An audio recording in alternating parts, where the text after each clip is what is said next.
Oh yeah.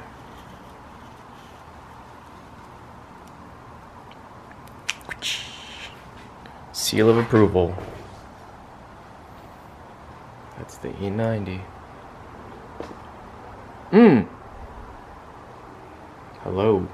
What is up, fam? So today I have a very serious topic that I get requested to compare quite often, and it's not something that's very easy because we're not comparing apples to apples, but I'm gonna go ahead and do it anyways.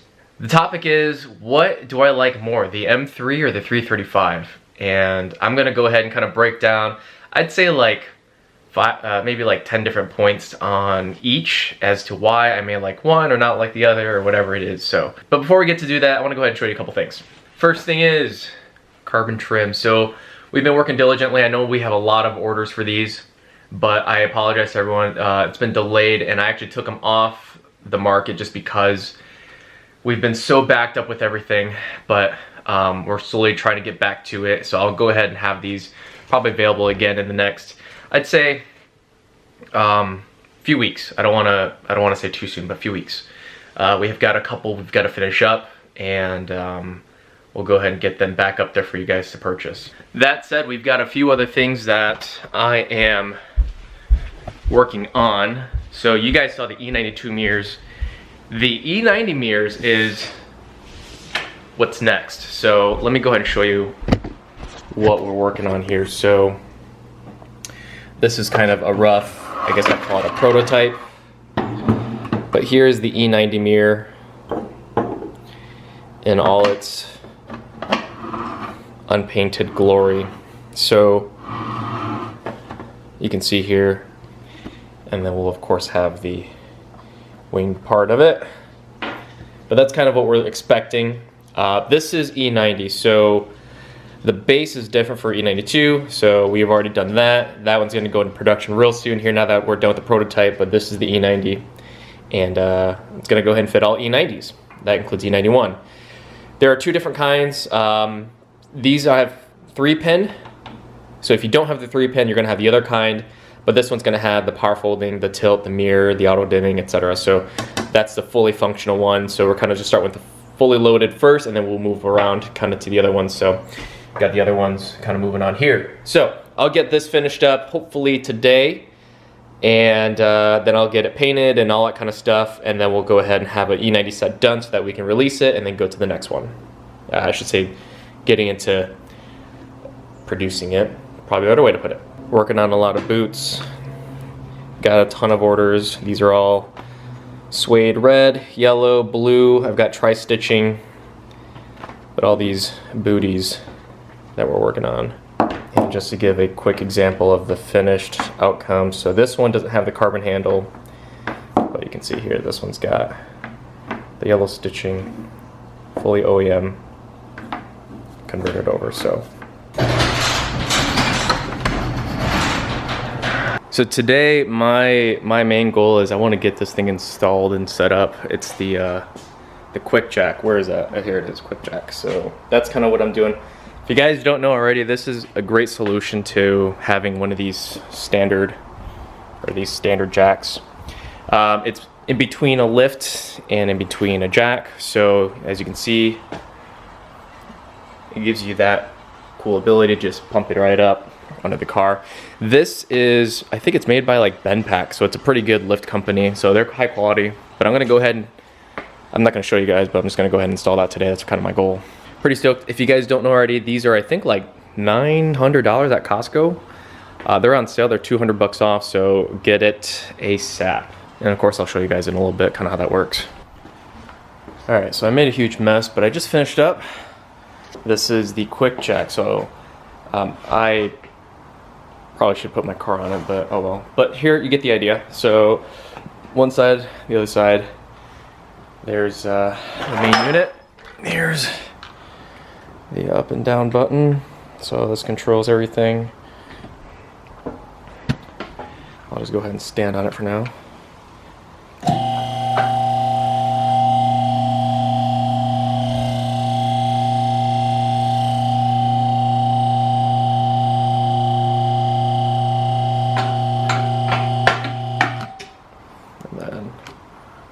I'll lock it. So it's now locked. I'll just get off real quick and show you guys what it looks like. So it's all raised up. This is halfway. There's another locking point towards the end. But this is it. I'm pretty happy. It's really fast. It's really easy to use. And then I can go ahead and just lift everything up with this. But yeah, I'm pretty stoked. Highly recommend it. That's the one I got. QuickJack. This is like the 5,000 pound one or something, I forget. Yeah, you can see here, BL 5000 SLX. Highly recommend it. Thanks, guys. All right, so to kind of break down in one shot, to be very clear about this comparison between the M3 and the 335. So first off, I've only had this M3 for maybe a month. And the previous M3 I've only had since maybe like 5-6 months at the most. And so it's not a good comparison. I haven't had that car for very long. The 335 I've had since 2011.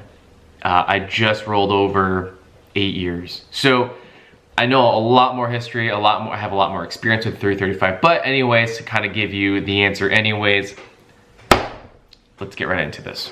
So the M3 is a completely different beast from the 335. Both have very good things in their own backbone, their nature, what they do and everything. They are both great in their own ways. However, these aren't apples to apples, so we're talking about a car that's a different transmission, a different drivetrain, a different chassis, different everything, body style, you name it. I mean, it's not the same at all. It's rear-wheel drive to all drive, manual to DCT, NA to turbo, 4 doors, 2 doors, and so it's completely different. But to get into it anyways, I'm gonna start with the M3. So what I like about the M3 is that it's so easy to drive. The double clutch transmission just gives me a very smooth, easy to drive car from point A to point B. I don't have to worry about shifting or anything. That's just the nature of automatic. The 4 doors I love. Now, a lot of people ask, why am I getting an E90 rather than an E92?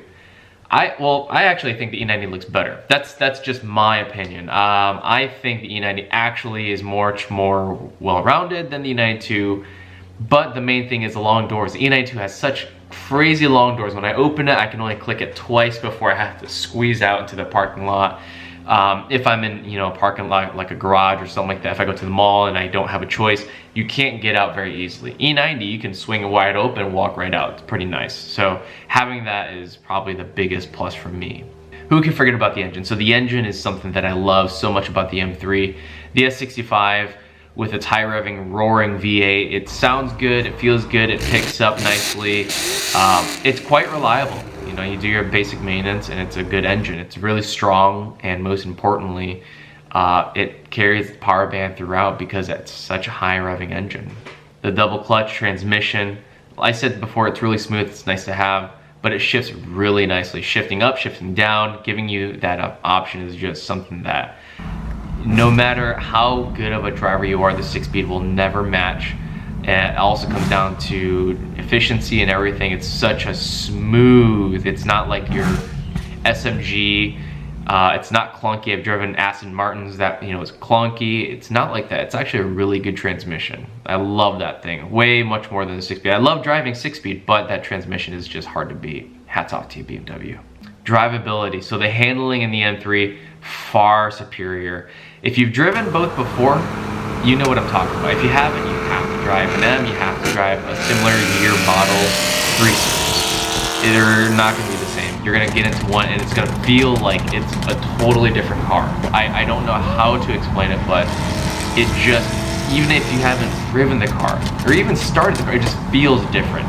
They do this driver accentuated cockpit orientation where you just feel like you're meant to drive this thing on the racetrack. It's unbelievable, but when you drive it, it takes corners nicely, straight out of the box. It's such a really well-engineered German vehicle. Not to say the 3 Series isn't, of course. getting into some things like technology, I think both share the same equipment in most cases. Now the M does have a few extra things that give it that boost for what it's known for, but I think both of them are going to have the same navigation, the same heated seats, all that kind of stuff, so you're not really looking at anything extra there. And of course, the looks. So the M3 looks sexy. Obviously, made because it has every functional thing possible known to man to give it every edge when it comes to the track. So you have the winged mirrors, you have Hofmeister kink, everything BMW engineered for an M car, it's on there and it looks so good. With that said, everything is going to probably be on the M side when it comes to looks out of the box. The 3 Series, of course, you can always beef up and all that kind of stuff, but I have to go to the 3 Series now, talking about why I think the 3 Series is such a good car. First thing is, I think when it comes to what I have, the 3 Series, I love my 335. I love it. I know everything about it. I know it's like I've had it since it was born, essentially. I took delivery of it August in 2011. I've had it, I've maintained it, I've done everything. It's got every 59,000 miles under my belt, and I think, you know, I think it's one of the best cars I've ever owned. Having it for so long, I know everything about it, so it makes me feel a lot better about it. So obviously, my opinion is a little bit more biased, but of course I think it drives really well. You know, I've done quite a bit of things to it. That includes the roll cage, the suspension, to make it handle quite nicely. When it comes to the engine, I've got the N55 under that hood, not the N54. I've had pretty much no issues with it. I've not had anything that's, you know, sent me off to the side of the road or anything like that. I've had a few recalls taken out, but that's something that all BMWs will have. I've also had some upgrades, basic bolt-ons, tunes, so it gives me a little bit of a nice push. I think for the money, definitely something that will, in a straight line, compete with the M3. When it comes to looks, yeah, I think my 335 looks way better than my M3. Probably even as good as, if not better than, my E92 M3 that I had. I think it looks damn near perfect to me. The color, what I've done to it, the wheels, the suspension, the headlights, every carbon piece, every little bit that I've added to it, I think it's kind of met to a certain goal. And I think, of course, that the 335 hands down looks better. At the end of it all, what do I think is better between the two? It's a hard decision. Even with what I've said, I think the M3 will still be the car to choose. It's such an easy car to drive. It looks good out of the box. There's nothing with the engine. It will definitely perform the way that you expect it to perform. And I get this a lot. People say, you know, if you're gonna spend that much money on the 335, why didn't you just get an M3? Well, first off, I didn't anticipate dropping 50, 60, 70, whatever $1,000 that I put into the 335 over time. Secondly, you know, where's the fun in it? If I get the M3, I'm just gonna do the same thing anyways. I'm gonna be adding an extra 20, 30, 40 grand to the M3, which then I'll be well over $100,000 in investment. So that's why I chose a 335. At the time, I actually chose a 335 because it was the only 6-speed, all-wheel drive, coupe, turboed car that was available.